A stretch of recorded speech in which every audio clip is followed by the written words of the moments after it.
Okay, not sure what day it is because I'm not sure when I did my little thoughts on Dominion video. So I'm just gonna jump right into it. The Brachiosaur animation, the tall sauropod animation. Starting with Lusotitan. I'm not sure if this is a valid species or not. Kevin, where are you going? What are you doing? Okay, I think he finally finished his breakfast. Honestly, nothing too special here. Resilient Strike, Rampage, Swap in Slow, Speed Decrease, spawns everywhere at night. And then just, of course, the basic damage, the basic things you'd expect from these sauropods. What clever thing did I don't think I did anything really too clever with this line. Actually, now that I'm thinking about it, aside, because Dreadnoughtus and Lucititans were the new ones I added. But Dreadnoughtus is part of the long sauropod animation. So that was moved to that video. So here we are. I guess we have even less dinosaurs for this video. Giraffatitan, what did I do? I gave you Devastation. Was that a good idea? I think it was a good idea. It just makes sense. Something that big should be dealing loads of damage, right? And then... oh, that's literally all I did for you. Okay. I guess I thought Giraffatitan didn't need that much of a buff. Even though it kind of does? Come on, Zane. I know you can do better than this. You could have come up with something a little more creative. But it's like, I don't want to change Giraffatitan too much. It is solid. It's like, it's not terrible, but it's not unusable. I've seen people actually use it, and it's okay to have. It's got loads of health. It's just a good creature to have. You, on the other hand, I do remember giving a bit of a change. More damage, just to give it a slight edge over Diplodocus. Group Resilient Rampage, and it also makes it a little better for Phlox, because come on! How can... Diplodocus gets to take out Phlox, but Brachiosaurus doesn't? That's not fair. Minimal critical counter, I thought that just sounded right. 30% critical chance already. Well, that was it already, so that's why I added the minimal critical counter. And immune to critical reduction. And vulnerable. It just makes sense. I don't want...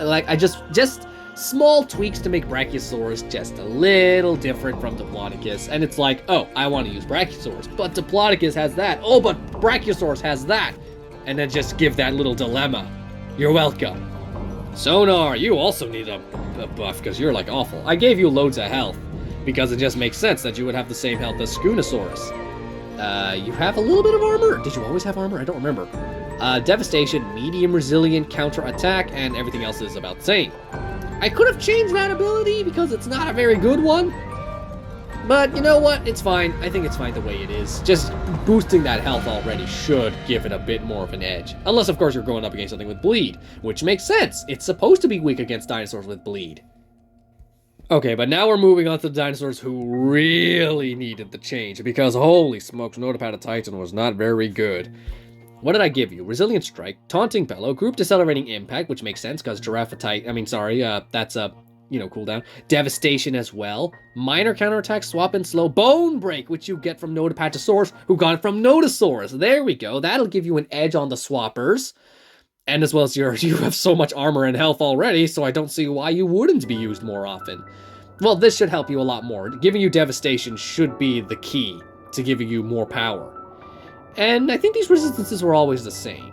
Just a small change. Maybe if I change Resilient Strike to something else. But honestly, I think this is okay. It's basically all of Giraffatitan's abilities with the added Group Decelerating Impact to help it. Maybe if I give you a Distraction Resistance, that would help you to better counter the Phlox. Actually, what are Notapatosaurus' resistances? Give me a second. Okay, there we go. Those resistances should help it become a beast. That's much better. Oh, this is one I've been wanting to do for so long. I had to think long and hard about it, though, to make sure I was buffing it, but not to the point where it's, again, overpowering.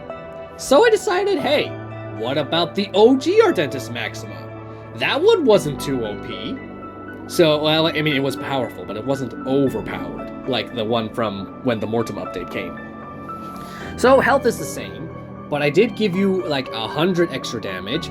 I gave you the armor back, but you no longer cleanse distraction, because that just makes sense to me. I also gave you basically, I just gave you your old moveset back, because now you have Group Decelerating Impact, which is to give you a bit of a difference, and then give you a little bit more. You Group Impact, and then Taunt Shattering Rampage, and then Group Impact again, and then you're just left with a gap, and we have to force to use Definite Strike or Power. Oh, I gave you Power Invincibility Taunt. Shield by 100% for this turn 4 attacks. Taunt for 1 turn. Okay, basically it's the same as, like, you know, your usual instant invincibility taunt, except now, increase critical chance by 50% for 2 turns, 2 attacks, and reduce the speed of the enemy. So yeah, I just gave it a little extra power.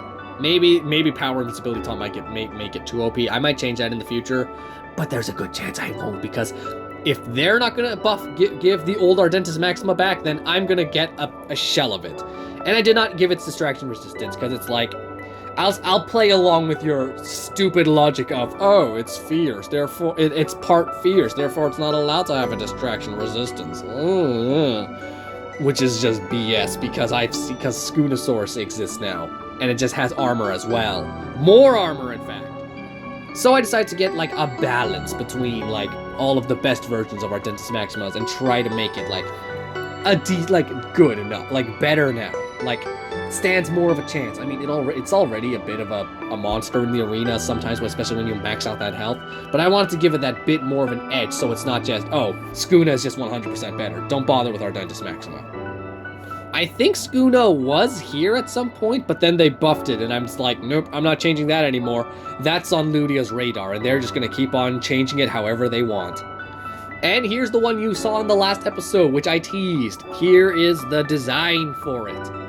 Oh, hang on, I can, well, yeah, actually, yeah, this is just a really cool design. I just wanted to make a Brachiosaurus, and then just cover it in, like, it's basically based off of the Forever Wing, where it's a big old beast that just has all these plants growing off of it, and it just looks fantastic. Shielded Accelerating Strike, Taunting Bellow, Group Accelerating Rampage, Shake the Earth, Cleanse all negative effects, Taunt for 2 turns, 8 attacks, attack times 3, all opponents of them. Impose vulnerable for 2 turns, 4 attacks. This thing is a monster of a beast, actually.